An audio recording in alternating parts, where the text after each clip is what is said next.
Luka ta Adelia. Nusrɔ̃lawo ŋe bli le sabat dzi. Gbe ɖeka le Dzudzɔgbe ŋkekea dzi, esi Yesu kple eƒe nusrɔ̃lawo zɔ to bligble aɖewo me va yina la, nusrɔ̃lawo ŋe bli aɖewo, klẽ tsro le wo ŋu henɔ ɖuɖum. Farisitɔ aɖewo nɔ afi ma kpɔ wo, eye wogblɔ na Yesu be, nu ka ta miewɔ nu si mele se nu be woawɔ le Dzudzɔgbe ŋkekea dzi o mahã? Yesu ɖo ŋu na wo be, alo miexlẽ nu tso nu si David wɔ esi dɔ wu eya kple eŋutimewo wòa? Eyi ɖe Mawu ƒe aƒe la me, eye wòtsɔ abolo tɔxɛ si wotsɔ ɖo Mawu ŋkume la, eye wòɖui, togbɔ be mele se nu be ame aɖeke naɖu abolo siawo negbe nunɔlawo ko. Yesu gblɔ kpe ɖe eŋu be, nye Amegbetɔ Vi lae nye Aƒetɔ na Dzudzɔgbe ŋkeke la gɔ̃ hã. Ŋutsu aɖe si tsitsi le asi na. Le Dzudzɔgbe bubu gbe, esi wònɔ nu fiam le ƒuƒoƒe la, ekpɔ ame aɖe si tsitsi le asi na la le afi ma. Esi wònye Dzudzɔgbe ŋkeke yie ta la, agbalẽfialawo kple Farisitɔwo ɖe ŋku ɖe edzi gãa henɔ kpɔm be ada gbe le amea ŋu le ŋkekea dzi hã. Wonɔ ŋku lém ɖe ŋu, elabena wodi be wòawɔ vodada aɖe be yewoatsɔ nya ɖe ŋu. Yesu nya nu si bum ame siawo nɔ xoxoxo, gake egblɔ na ŋutsua be, tso va nɔ tsitre ɖe afii be ame sia ame nakpɔ wò. Ŋutsu la tso ɖe tsitrenu abe ale si wògblɔ nɛ ene. Azɔ Yesu trɔ ɖe Farisitɔwo kple agbalẽfialawo gbɔ, eye wògblɔ na wo be, biabia aɖe le asinye na mi. Ɖe woɖe mɔ be woawɔ nyui le Dzudzɔgbe ŋkekea dzi loo, alo woawɔ vɔ̃a? Enyo be woaxɔ ame ɖe agbe loo, alo woawuia? Etsa ŋku le wo katã dzi ɖekaɖeka, eye wògblɔ na ŋutsua be, dzɔ wò asi. Edzɔ asia kasia, eƒe asi gaɖɔ ɖo. Nuwɔna sia do tsiku na Yesu ƒe futɔwo ŋutɔ. Wode asi ɖoɖowɔwɔ me le nu si woate ŋu awɔ Yesu la ŋuti. Yesu tia eƒe nusrɔ̃la 12, eye wòfia nu wo. Le nu siawo megbe la, Yesu yi to aɖe dzi gbe ɖeka be yeado gbe ɖa. Edo gbe ɖa na Mawu zã blibo la katã. Esi ŋu ke la, eyɔ eyomenɔlawo katã ƒo ƒui, eye wòtia ame 12 le wo dome bena woanye yeƒe nusrɔ̃lawo. Ame siawoe woyɔ be apostolowo. Ameawo ƒe ŋkɔwoe nye Simon, ame si wòna ŋkɔe be Petro, Andrea si nye Simon nɔviŋutsu, Yakobo, Yohanes, Filipo, Bartolomeo, Mateo, Toma, Yakobo si nye Alfio vi, Simon ame si nye Zalote, dunyaheha sesẽ aɖe menɔla, Juda si nye Yakobo vi, kple Yuda Iskariot, ame si va zu yomemɔfiala. Yesu fia nu ameha gã aɖe. Esi wòɖi tso toa dzi la, nusrɔ̃lawo kple eyomenɔlawo va ƒoƒu ɖe Yesu ŋuti le gbadzaƒe aɖe. Ameha gã aɖe hã va ɖe to ɖe wo. Amewo tso Yudea nutowo me katã kple Yerusalem. Ɖewo tso keke Sidon kple Tiro ƒutaduwo me ke va be yewoaɖo toe alo be wòada gbe le yewo ŋu. Gbe ma gbe la, enya gbɔgbɔvɔ geɖewo le amewo me.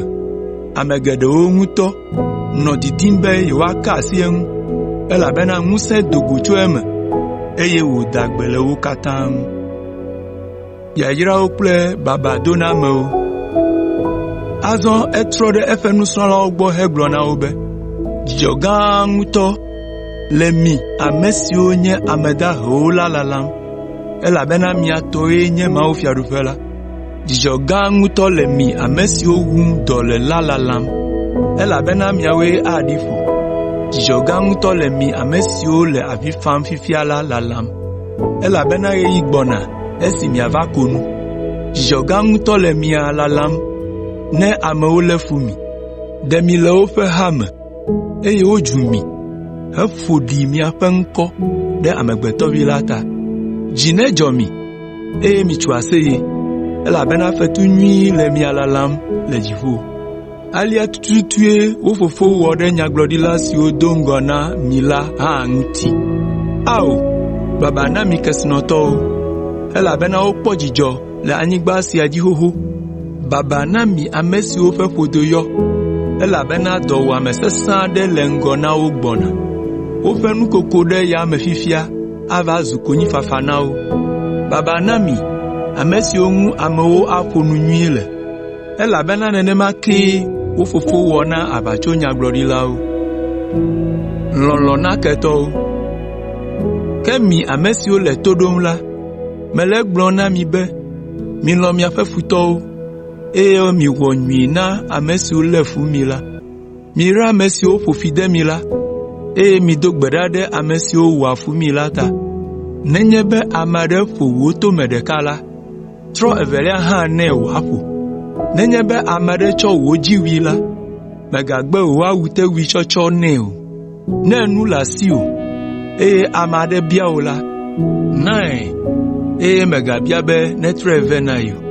Ale si tututu ne dina be ame o ne wona ela. Wo ha wona wo nenema. Ne mie lo la de dekode. Mie bibe, mie wona ne a. Amesi onye nuvo ola ha nlo awu khonlo. Ne mie wa domenyo. Na amesi o wa domenyo na mi kode. Akpedada ka eli na mi. Nuvo ola ogon ha wona nenema. Ne mie dua ga na amesi o mie le mokpon na be. Waga he na mie megbede. Nunyi kae wonye mie wo. Nuvo di wala akwa ha dua nu na wo to nuvo di wala obe. Ye waga ho nenema ke emegbe. Mi lo mi afeketo. Mi odomenyo na o. Mi do nu na o. Mi ga pomo na ekoho. Ne mi wo esi ala. Ekema mi afefetu asogbole jifo. Mi anye jifo vi to la fe vi o. Elabena yang to nwa domena akpe madala o. Pleta gbo seseto o ha. Mi zunubla ni pola o. Aba lesi mi afofo. Mi nubla ni pola ene. Mi ga drop wonu amabubu o. Mi ga drop wonu amareke. Ma o ha na drop wonu mi o. Mi ga bu fa amareke. Ma o ha na bu fa mi o. Mi cho ama open nuvon ke o. Ma o ha na cho mi apen nuvon akemi. Mi nanu. Wa nanu mi o ha. Nusi o kata mi enala. Wa tro ve na mi. Wa sobu agbago sanwu. Esisi nu mi ena. Wa chwedo akonami. Jijenu si mi echo jije nui na ameola. Ya ke wa cho jije nui na mi o ha. Yesu yiji dolo si ana obe. De nku agbato atenwu akplo nku agbato a. De okple vela ma ge aje domewa. Nusola mewa efenu fiala o. Ke amesi ho renyi tola. Anoku abe efenu fiala ene. Nukata ne po atifefi sile novi ofenkuji. Kake me po atikpo sile wonto wonkuji o maha. Aleke wona glona novi obe. Novi namade atifefi sile wonkuji la dana o. Esi matengu akpo gan sile wonto wonkuji la ade o. Alakpanu wola de atikpo sile wonkuji la dagban. Ekema atengu akpo nu nyi. Alebe na tengu ade novi ofe atifefi la dane. Sijeje atikple efe kucheche. Ati nyu ade kema atengu acheku manyo. Ati manyo ma atengu acheku nyu. Kusi ati ade chena lai uchona jiasi. Ati sifuwevi onye lai. Elabena omegbe agbo le muti ojio. Alo ochwa wine po le muveme. Amenyi fe nufo fiana be. Nunyi wowo yo efe jime. Kame vodi ya fe jime yo fun ple nuvon. Efe nufo dia vodi siya fiana. Hogome dodo fumevi eva o. Nukata mie yo ambe afeto. Evo mie wanye gbeji o. Amesi va agbonye. O si anyenya. O wa ejila. Mafia amesi odimi. Edi amare si tuho. Ede dogoglo. Eye odo gomedo penyui. De kpegbajaji. Kesi todo. Eye chide huala. Meten mwio. Elabena otu inyui. Ke amesi si anyenya. Me wana de jiola. le abe ame aɖe si tu xɔ ɖe anyigba eye meɖo gɔmeɖokpe nɛ o la ene. Esi tsi dza ɖɔ ɖe eŋu la, xɔ sia mu gbloo hegba gudugudu.